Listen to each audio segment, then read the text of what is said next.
Hi, I'm Elvie from Meadowlark Log Homes. My dad, Aura, is with me today. We just got done seeing the first house that we ever built in 1980, and on the way home, I thought, let's stop at Rexford. We're in the little town of Rexford, Montana. We moved to this area in 1975, but in this little town, Dad rebuilt, of all things, back in 1980, 81. Somewhere in that time frame, there's an old tavern that was all gutted and broken in. Windows were broken out, whatever. And Aura, my dad, and my brothers refurbished the whole thing with some log work, and they rebuilt the whole tavern saloon. And I remember coming here on Saturdays to do some of the work. So what did you do? Inside was all finished. You finished it out. Did you put siding on it? Siding, roofing on it. Interior, we fixed the interior completely. I don't remember, but it wasn't much there when we started. It was gutted. So we're going to turn this camera around and we'll drive over to it and see if it's open and get a little tour of it. Looks like it's open, so we'll go and see how it looks on the inside. And that was almost 40 years ago. And then when I was 17 or 16, I built this house with my best friend, Vern.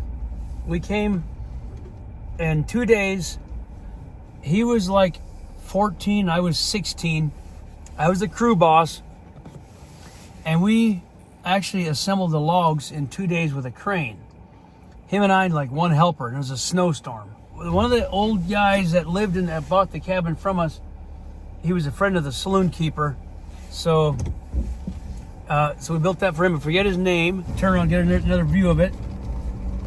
And then we'll go into that saloon. So that's the back side of the cabin. It looks like it's a business. There's some Bamars, it says on it. But it doesn't look like it's open. I don't think I want to go inside of it. But that was a log cabin our company built and put back together here. So we'll park right here and we'll go inside and see what we built back in those days here. I remember way back in 75, 76, that little building over there was a store. It was a grocery store, wasn't it, Dad? Remember that? It was. And then they've been kind of refinished or reworked. So this is the town of Rexford, small town. Let's go inside and talk to these folks and see who owns it and see what the story is about this.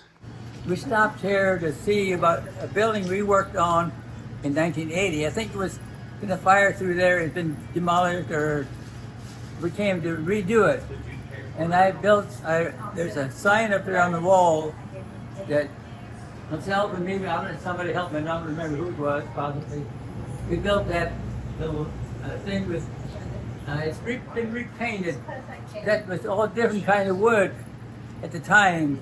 So it probably got old and stained or whatever, so they just repainted it. So it looks altogether different than it then, but it was the woods, the different kinds of wood. Some was cedar, some was oak, and some was different brands. So we made that out of different woods to make it, instead of painting it was natural.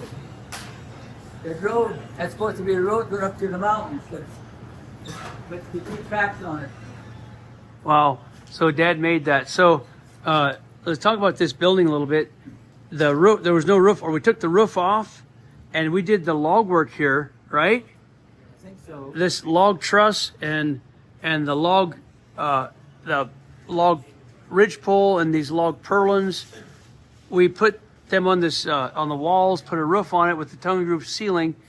Right about the time we started the log home company, and about the winter of 81, probably for this 80 or 80. I think we put the lumber on the inside of the walls, right? The shakes on the. We built the walls. That's our lumber there. Yeah, so that lumber there, we put that on.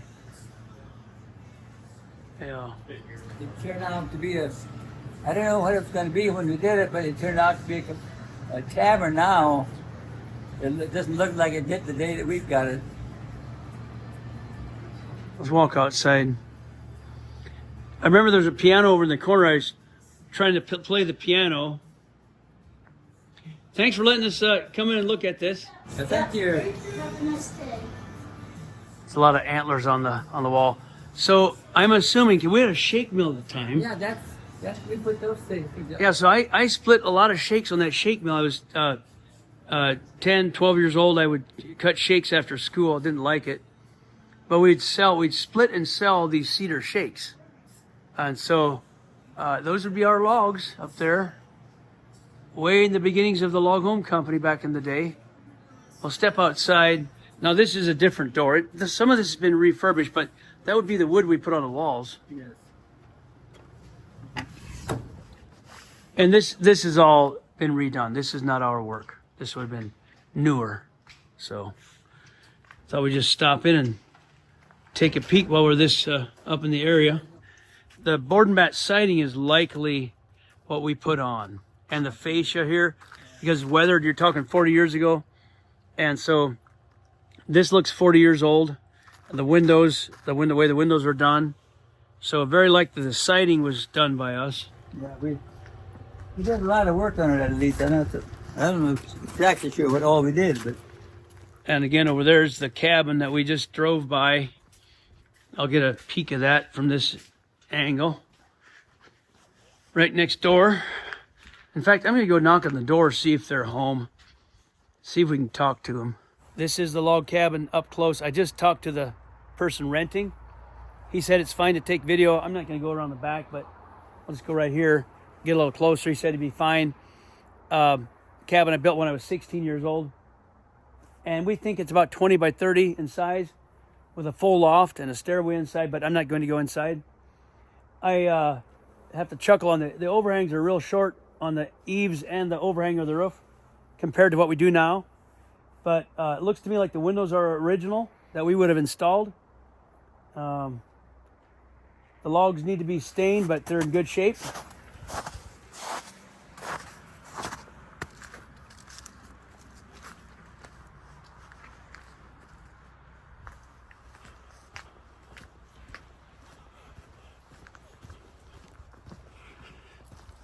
So it's always interesting to come and see something old that we've done. I actually kind of like the design. If we had a porch on this side and better overhangs, it's a nice, simple rectangular cabin.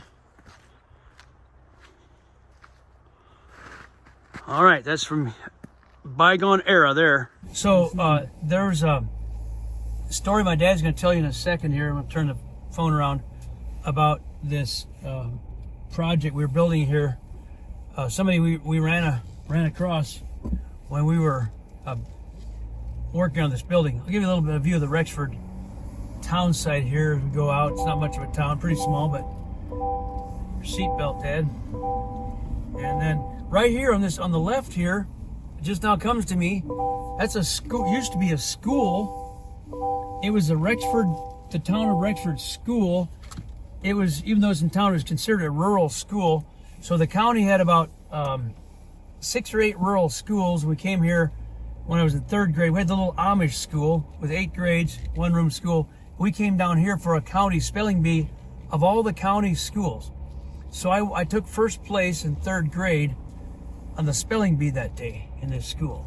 Talk about your dad, the story of us, you showing up down here in Rexford, the bar we were just at, and this one morning this guy was there.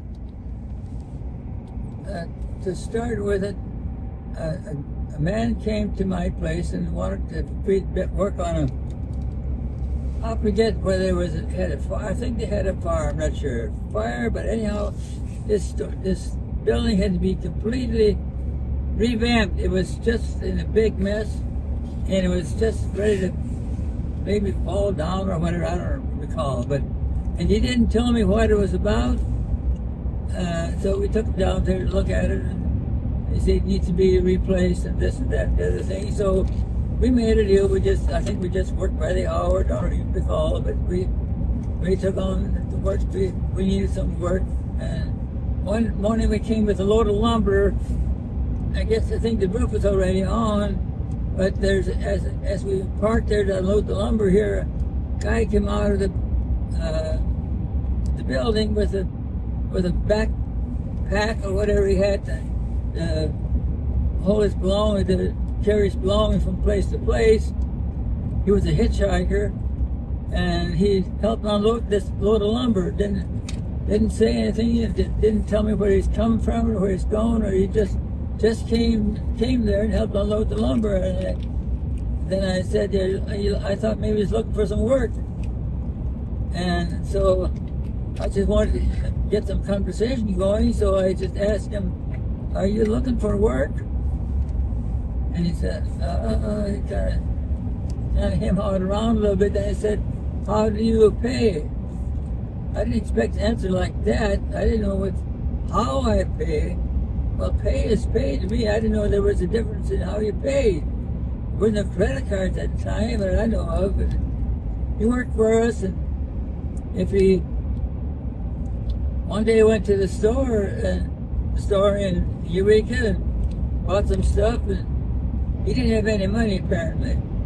So I had to pay for whatever he got. I don't know, but I had a check there, and he said it's got to be cash. So I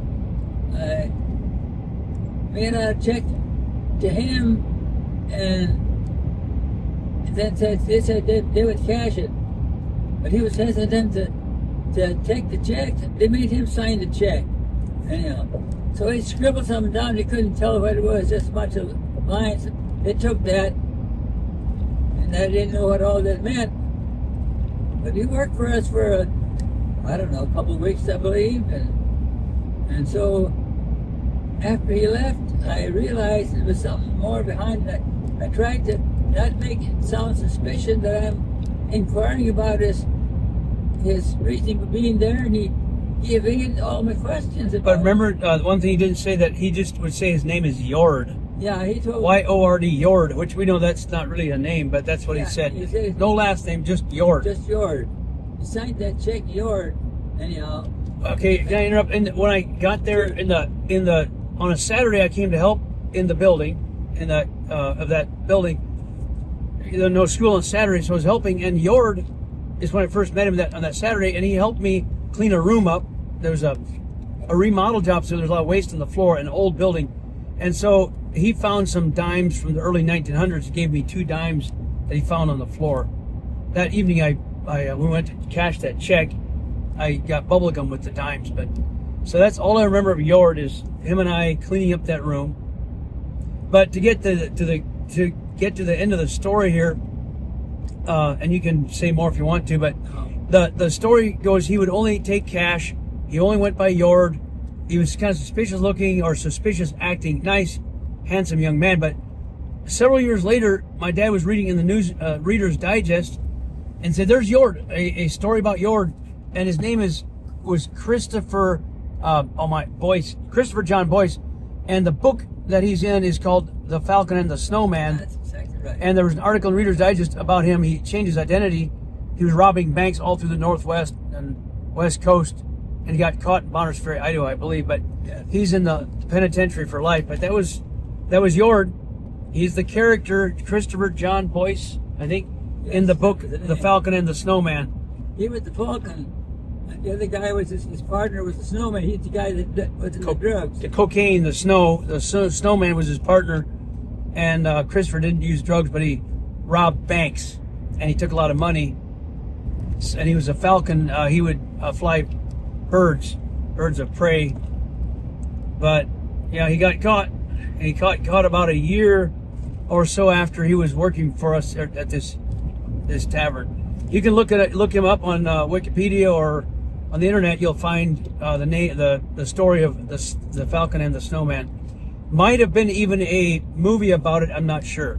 I bought the book then later on, and that's exactly the time. That was the guy that lived there. That was.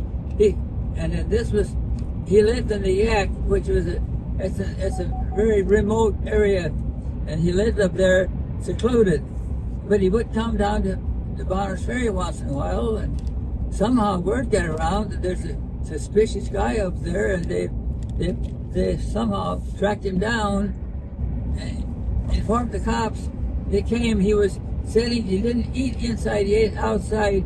He had a hamburger in his mouth, just ready to take a bite, and they came back to him and punched his gun in his back. And said, "Drop that hamburger." So he dropped the hamburger, and they took him in. He was one of the 10 most wanted men at that time in the USA.